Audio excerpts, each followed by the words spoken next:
Stephanie Milky here, aka KetoMom, or often called mom, sis, Steffi, daughter, wife, aunt, and friend. Just like many of you, I carry a lot of titles. My favorite title is mom. I should probably say wife, which takes a lot of my time. But let's be honest, if you want to do something and do it well, you will make the time for it. Commitment is hard because we find ourselves overcommitted, but when you practice prioritizing, you will find out what is actually important and what you can let go. With the KetoMom podcast, you will learn together how to manage our time, commit to the most important things in life, and I will equip you with the tools you need to feel qualified each step of the way. My name is Stephanie Milky, and welcome to the KetoMom Secrets podcast. Good morning. Good morning. Welcome to the KetoMom page. My name is Stephanie, and we are diving into the compound effect. We're diving into 5 strategies to help you, and I honestly think to be aware of your bad habits, and let's start implementing good ones.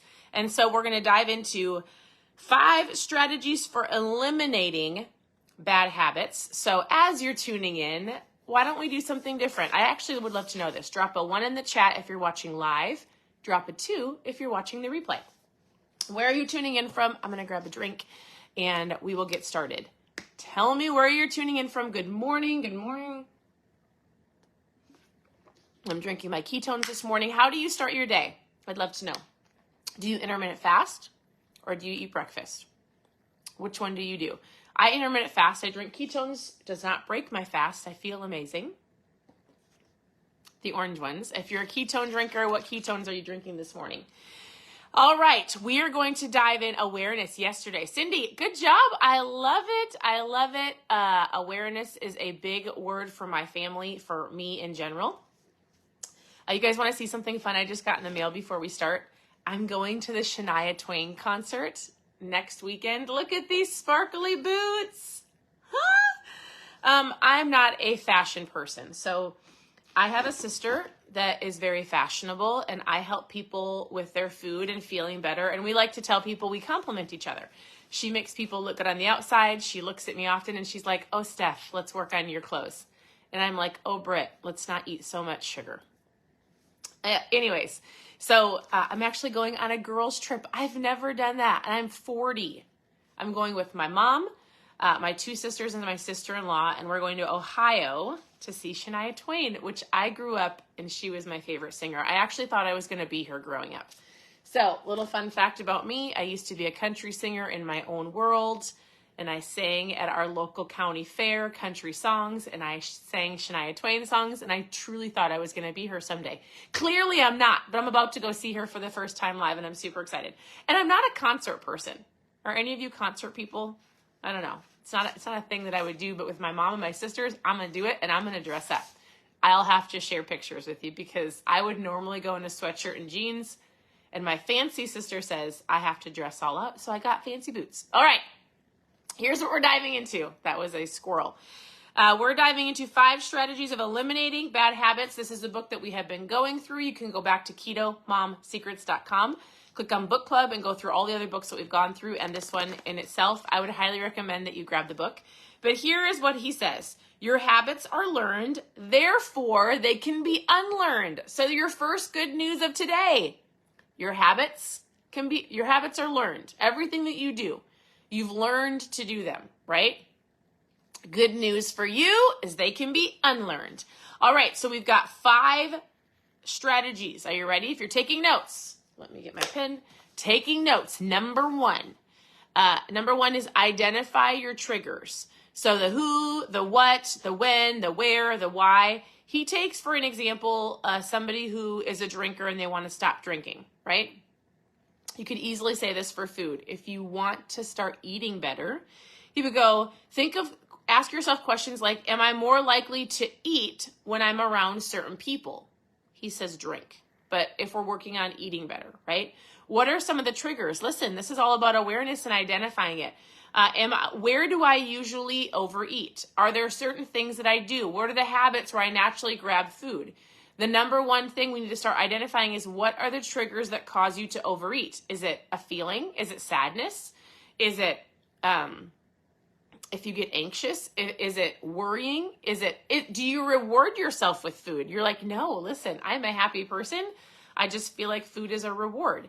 As soon as we can identify what are those triggers that cause you to overeat or cause you to oversnack or cause you to constantly grab the foods that are not serving you, then you can go, oh, I always eat when I feel this way, or when I sit in front of the TV at 9 o'clock at night, or when I'm in this environment, or when I'm with these certain people, because as soon as you identify the trigger, guess what happens? The next time that person is around or that situation comes up or that feeling comes, you can go, I caught you, and I don't have to do it. You all of a sudden go, oh, I don't have to do this anymore. I don't have to sit down at 9 o'clock at night and eat a bag of chips just because I'm watching a movie or TV or binging before I go to bed. I don't have to do this. Oh my goodness, I'm so excited. I was about to reward myself with a donut because I had such a great day, but I can reward myself with a new pair of shorts or something. You know, you get the point. So it says this. All right, so now write down your triggers. This simple action alone increases your awareness exponentially, right? I love that, Melissa. So Melissa says, speaking right to her. So it increases your awareness exponentially when you identify the triggers that cause you to overeat. I'm just saying eating because you're on the KetoMom page. It could be overspending. It could be the way you speak to people. It could be drinking. It could be lots of different things, right? All right, that was number one, identify the triggers. Number two, clean house. This is something that I tell people, and I get this excuse that he's about to say. He goes, get to scrubbing. I mean, literally and figuratively. He's like, if you're an alcoholic and you need to stop drinking, he's like, you get the alcohol out of the house. And in most people's minds, that makes sense. You're like, yeah, if you're working on not drinking, you need to not be around the drinks, right? But as soon as I say that about food to somebody, they get offended. And I'm going to read what he says so you're not offended with me. He's like, all right, if you want to eat healthier, you clean out your cupboards of all of the garbage. You stop buying the junk food. You stop buying it. You stop, and then you stop buying into the argument that it's not fair to deny the people in your home the junk food when you're working on the diet. I get that.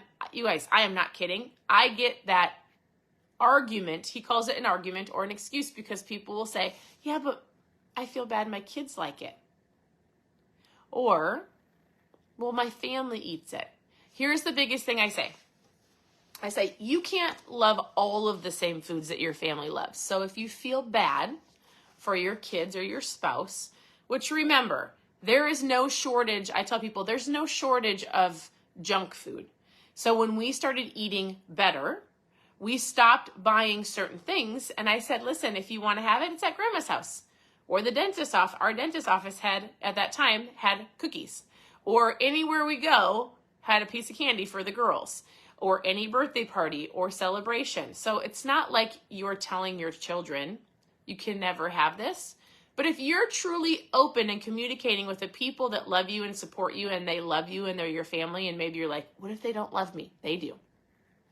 What if you said, hey family, I'm actually on a journey to be the best version of me, and I really want to stick to this, and there's 3 things in this house, or 4 things, or there's 2 things in this house that cause me to stumble. Yes, I can have determination, and yes, I can have discipline, but listen, when I see them and I see you all eating them, it doesn't help me. I would love it if I'm telling you all right now, I'm not going to buy the Oreos, I'm not going to buy this certain ice cream, and I'm not going to buy these chips. If you want them, you can go buy them and eat them in the car, or you can go eat them at grandma's house, right? You might have things in your home that you're like, I'm not a sweets person, I'm a salty person. So there could be cookies. Actually, there's a pack of cookies that my mom bought that somehow got into our cupboard, and they've been there for probably 2 months. Girl Scout cookies, and none of us have eaten them. Actually, it's funny that I just saw them yesterday. I was like, huh. But that's not my trigger. My trigger would be if I had a huge thing of cheese dip and chips, I would want to eat that. Or cinnamon rolls. If I've got cinnamon rolls sitting on my counter, that's the one thing that I'd be like, man, get those out of the house. Don't bring them in my house unless I'm going to eat them. Does this make sense? So number 2 is clean house. And if you're like, my family won't be happy, then clean house with the things that you find yourself gravitating towards. All right, number 3, he says, swap it. So his biggest thing is ice cream. So he said, what I did is he goes, I took my triple triple scoop banana split that he used to have every single night, which was about 1,200 calories, and he swapped it. He swapped the bad habit for 2 Hershey Kisses at night after dinner. Find some swaps that are better, right? So if there's certain foods that you love, let's figure out a swap that is a better option. He's like, you don't have to eliminate it all. And he's like, I still am having sugar, but it's 50 calories for 2 Hershey Kisses versus my triple scooped banana split I had every single night. 1,200 calories versus 50. Find swaps, and I can help you with that. All right, number 4, he says there's 2 different ways we're going to do this. This is number 4 and number 5. Number 1, we're going to ease into it. Not everybody can dive in and cut all of the bad habits, right? It's like tiptoeing. Do you guys ever, I am not one to jump into a pool. I am one to ease into a pool. I need all of my body parts to get slowly acclimated to the water. Some of you dive in, which is going to be your number 5. Some of you are like me. You're at number 4 where you need to ease into it so you don't, well, besides the cold plunge, that's recent. But if I'm going to get into our lake, which is a rarity, you better sure bet that the sun is shining directly on me. It's at least 90 degrees. There's no wind, and I'm going to ease into it. And then I'm like, oh, I might be different now because of the cold plunge. But anyways, he says this. However, he just gives ideas of like what that looks like, right? Some of you can't go and dive in and cut all of the bad habits. It might be the way you spend your money. It might be the way you talk to your family. It might be the thoughts. It might be the TV binging. It might be the food. Figure out what you need to go after first, and you slowly ease into it. And I'm just going to say, for example, the keto diet or low carb, right? Easing into it looks like I'm going to do the best that I can. Buns off the burgers, croutons off the salad. I'm going to work on drinking more water, and I'm going to eat 1 less snack a day. We're easing into it. Not like I'm going to dive in. I'm going to get all of the right foods, and I'm going to track everything, and it's going to be day 1, and I'm going to be perfect. And then on day 5, you're going to freak out because you messed up, right? We're easing into it. All right, number 5 is the opposite. It's jumping in. And then he goes, well, listen, not everyone is wired the same way. So you might have to be a person that eases into it so that you can stick with it. You might have to be the person that dives all in. That's number 5. 4 is me. What would you be? 4 would be the person that eases into it. My goal is to create a lifestyle. Number 5 is, listen, I have to 100% dive in. He goes, I find this to be exceptional. There's not a lot of people that can dive in. He goes, it's not a rule, but you'll have to figure out the strategy that works best for you. Do you ease into it, or do you dive head first and you're like, listen, I have to cut it all. And if I cut it all, I can stick with it. But if I give myself 2 Hershey Kisses like he does, then I want 5 and 7 and 10 Hershey Kisses, and then I eat the whole bag. You might have to be a person that dives in and eliminates it. It's kind of like smoking, right? It's like some people gradually cut back to, like, instead of a pack a day, they have a half a pack, then they have 5, then they have 2, then they have 1. I've never talked to anybody that has working on becoming a non-alcoholic, right? So I've never talked to anybody that is working on not drinking. I feel like something like that is usually cold turkey. I've never talked to somebody who's like, well, I used to have 5 drinks and 4 drinks and 3 drinks and 2 drinks. I feel like some things might have to like dive head first, but maybe, because here's what I'll tell you. I think here's the detrimental part of jumping all in with some things. I would say you find yourself going, oh, actually, that's not really what I want to say. Well, okay, there's a fact of easing into it, and there's a fact of diving in. Let me try to phrase what's going on in my head. If you ease into it, you allow yourself to have some things, but it also causes more triggers. And when you eat certain foods, it can cause your body to crave more, right? So when you ease in, you have to have the awareness of, oh, but I still get cravings if I have those 2 Hershey Kisses. Whereas diving all in means you're eliminating it, which you still might have the cravings for it, but you didn't introduce it to your body, so it's not like it wants more, it just wants it. Does that make sense? Sometimes when you ease into things and you're like, I'm only going to have 2, you've got to have the discipline to only have 2. Does that even make sense? In my head, it does. All right. So he goes this. Sometimes waiting in won't do. Sometimes what you really have to do is jump all in.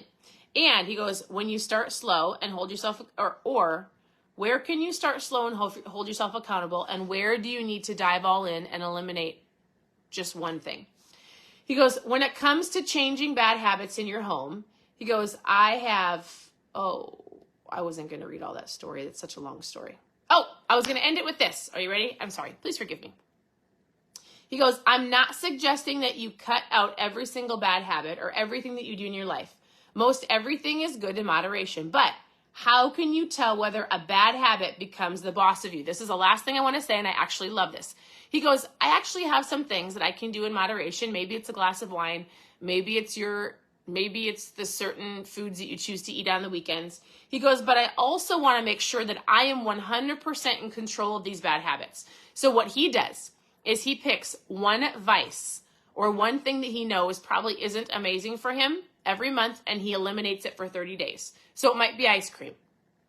It might be his beers at night. He goes, it's one thing. And he goes, normally I have it in moderation, but I want to make sure that it's not becoming an issue and I'm in control. So he picks one thing a month and he eliminates it for 30 days. It could be Target spending or Amazon spending, or it could be a place that you go. And he goes, I just want to make sure that I'm in control so it doesn't take over my life, which I thought was great. I was like, oh my goodness, if you could take one thing and go, yeah, you know what? I don't want that to be an issue, and I don't feel like it is, but I also am going to show it who's boss. You're spending, the way that you eat, whatever the case may be, and he eliminates it. So I thought that was great. All right. So we talked about 5 strategies on how to, how did they phrase it?